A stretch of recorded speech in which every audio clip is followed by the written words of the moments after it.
Okay, another Sunday morning. More work got done, and it's been a rough week.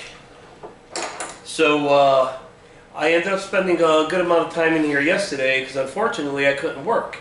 I went to work, got ready, got all set up to notice that someone has stolen my welder out of my truck.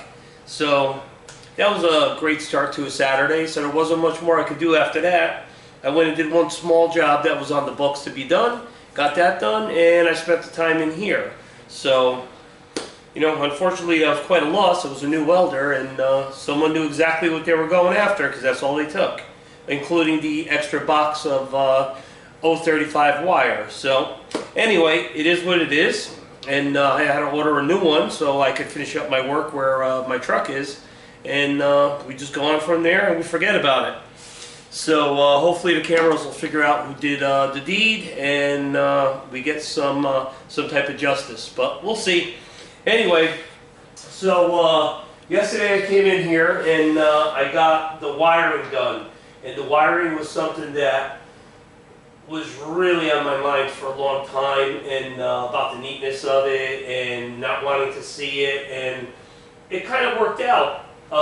Basically, I have been debating, do I put wipers on this car, do I not put the wipers, just put the delete kit and end it, and basically there will be no wipers on the car, because the decision was that I put all the electronics, which are waterproof, inside the cowl, and once covered up, everything will be fine. It's only mocked up right now.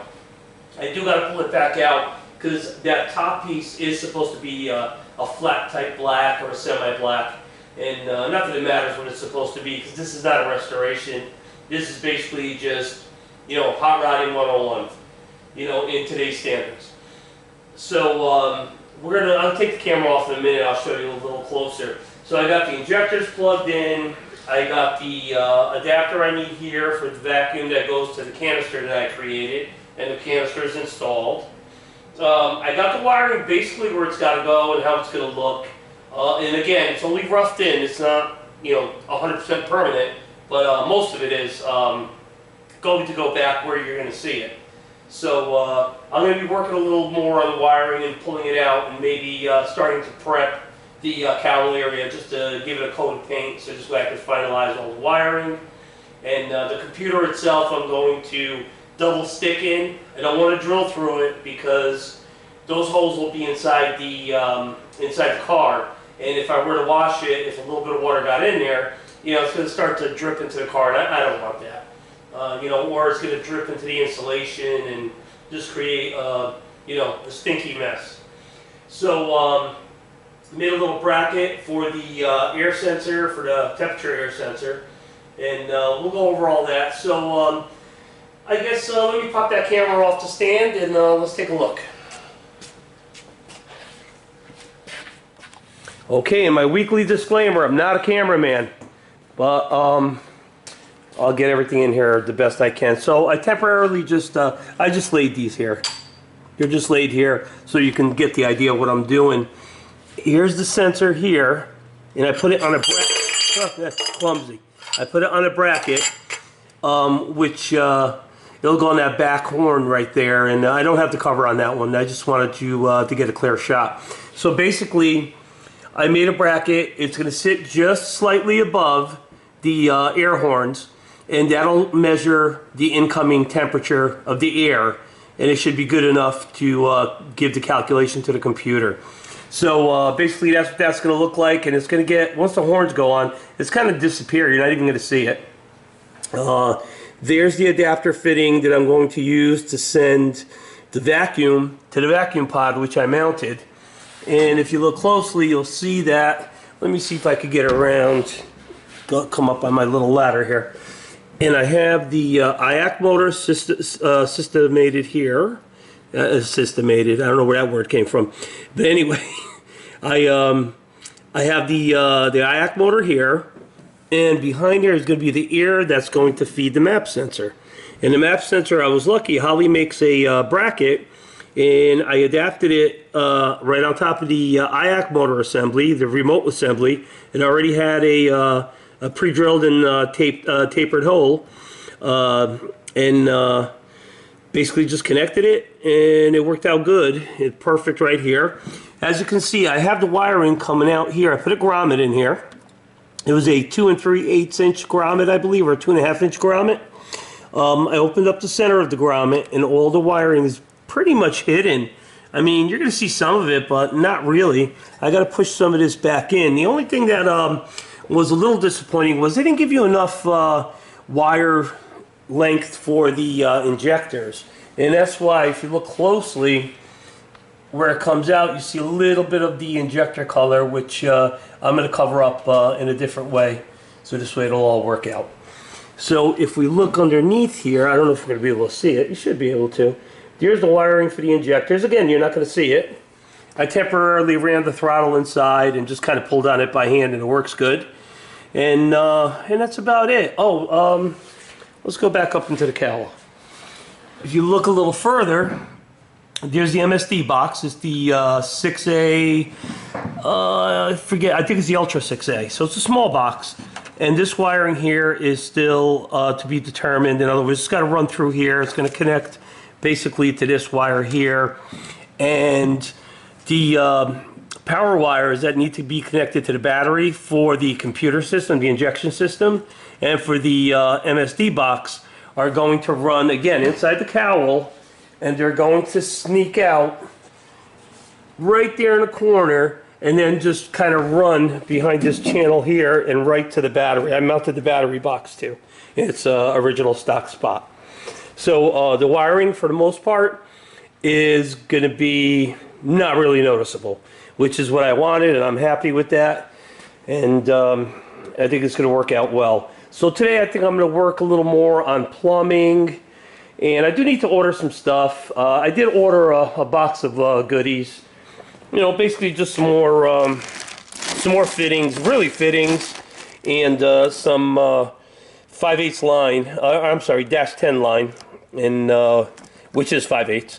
So -10 line for the remote reservoir, which I still need to mount. It's going to mount here someplace.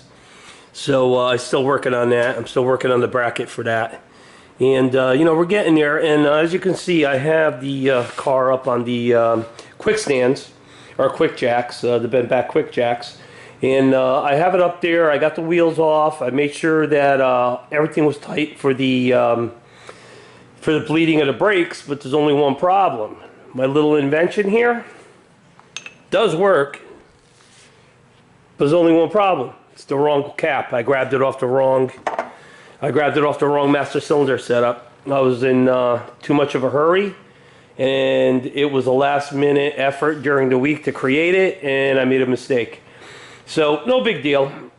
That master, I believe, is for the coffin car. It's never going to be seen. I'm just going to go ahead and get a new rubber for it, and I'm going to put plugs where I have those fittings, and that'll take care of that. I mean, I'll get a new cap, but it seems kind of tough just to get a cap from these guys. So I didn't really try hard. I just made a couple of calls, or actually a couple of emails. Didn't really get me too far, but I just haven't had time. So for the most part, she's ready for the brakes to be bled and wheels to go back on. And that's something I'm not going to address this weekend, as I'm already starting kind of late today because I did a little job this morning to try to make up for yesterday's losses. And, you know, so we're soon going to try to start it. And also, things are a little tight here.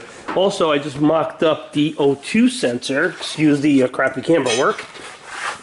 I also mocked up the O2 sensor. Let's get underneath here. I mocked up the O2 sensor. It's approximately at a 10-degree incline. So this way, it's where the manufacturer wants you to put it, approximately 10 degrees. This little piece here, I bought this piece that attaches, it's a Headman part, and it attaches to the Headman headers. And it gives me the bung already welded, so I didn't have to do that part. And the other side, I haven't put the adapter on yet. But basically, from this point, the exhaust pushes right onto that adapter. You clamp it, you're good to go. So the wire here ran pretty neat, right up above the transmission, so it's not near the heat, and that's going to work out well. So that's all good. I do have to get some tranny lines and things like that. I have the starter here. I just need to get some wiring done for that. That's going to be a little tricky. It's going to be easy to do the wiring, but I'm going to have to insulate that really, really good, because look where it is, right on top of the damn header. So, and luckily it looks like if I ever had to, and hopefully I don't, if I have to pull that starter, it looks like I'll be able to pull it with not too much trouble and not have to remove the header, which would be great, because heat does destroy these starters, and they go bad, yeah, quite often. I wouldn't say quite often, but my old Chevy one never really went bad but once. I don't know how this new stuff is, if it'll retain. Actually, this might retain heat because it's chrome plated, so probably not the best choice, but it is what it is. You needed some bling under the car too. Okay, so I'm old, so it takes a minute to get up. And again, sorry for making you guys dizzy, but the fuel lines are already in place here. I just have to trace them out, see what's return and what's feed, so this way I can start plumbing those. They're going to go to a regulator, a filter, a regulator, and no, I'm sorry, the regulator goes on the return side on this system. So it's basically just going to go, the feed is just going to go directly to a filter, and then from the filter it's going to go to the feed on this unit, and that's the feed in the back. So that's going to be where the feed is in the front here where you see the little AN adapter here, that's our return. And the return basically is going to run from there to the regulator, and then regulator back to the tank. So that's going to be another little bit of a, not a plumbing nightmare, but you know, I want to run everything underneath in these areas under the or in between the horns. But you know, you start getting limited on room, and you don't want to take a chance of doing anything to bind up your throttle. That wouldn't turn out well if it gets stuck wide open. Wouldn't turn out well in many ways.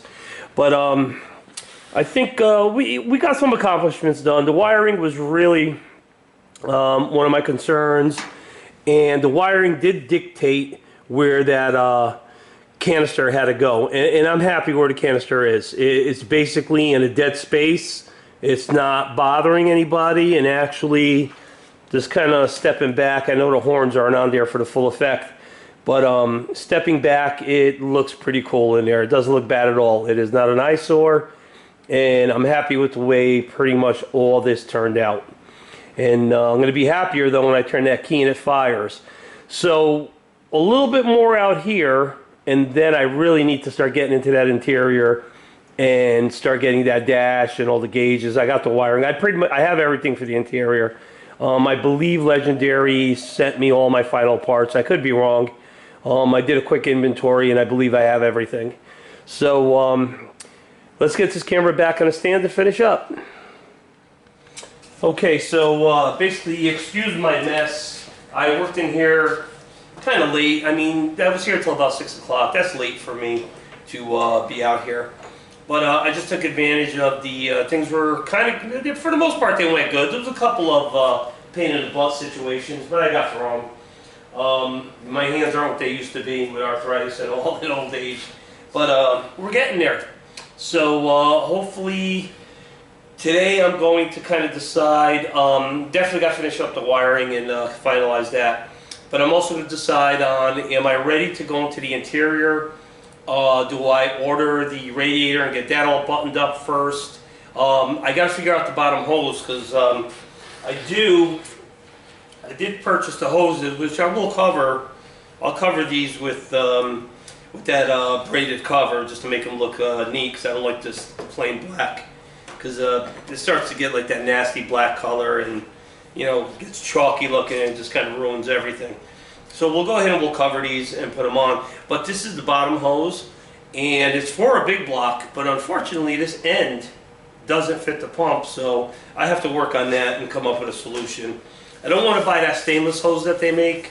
A lot of guys report leaks. It's kind of like a universal hose. It's really cool looking, and it works by They give you little pieces of hose that adapt to the size that you need, but there's so many connection points. There's technically 2 connection points, and there's just too much that can go wrong, that can blow off, under a hard acceleration, and I don't want that. I want a good, solid mechanical lock, a nice clamp on here.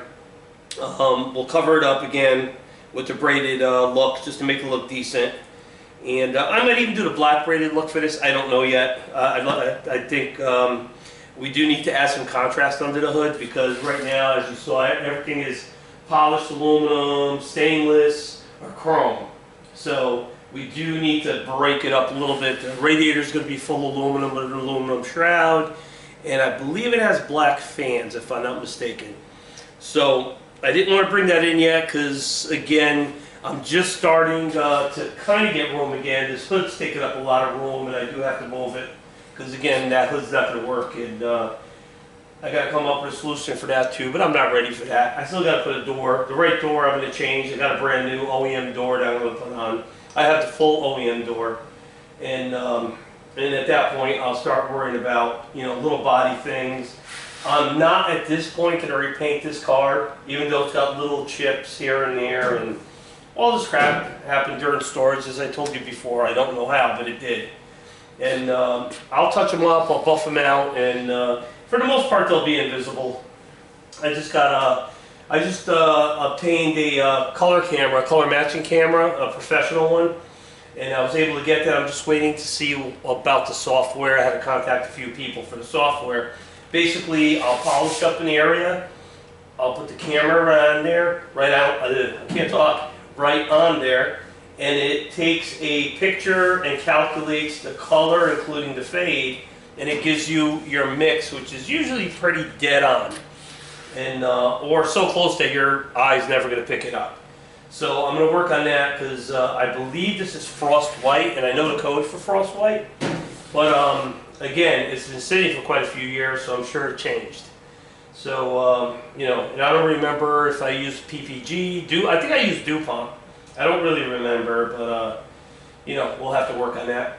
And so we're moving along, we're getting close, but again, limited time, and I'm not going to rush through anything, and if I don't like something, I'm taking it back apart. I'm not just going to throw it together to turn the key and be like, wow, it's running, let me go for a ride. I'm not doing that. I'm going to take my time, hope it's ready this season. If not, it'll be ready next season, but I'm not going to rush.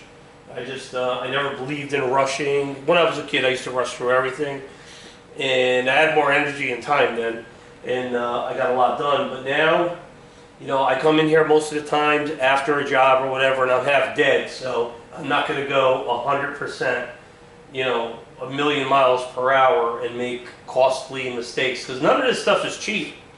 It's about what I expected to spend, but again, it's not like in the old days where you go pick up, say, a nice thermostat housing for like $5. That doesn't exist anymore.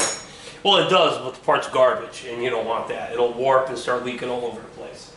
So I guess that's it for today, and we'll see you next week, and thank you for watching.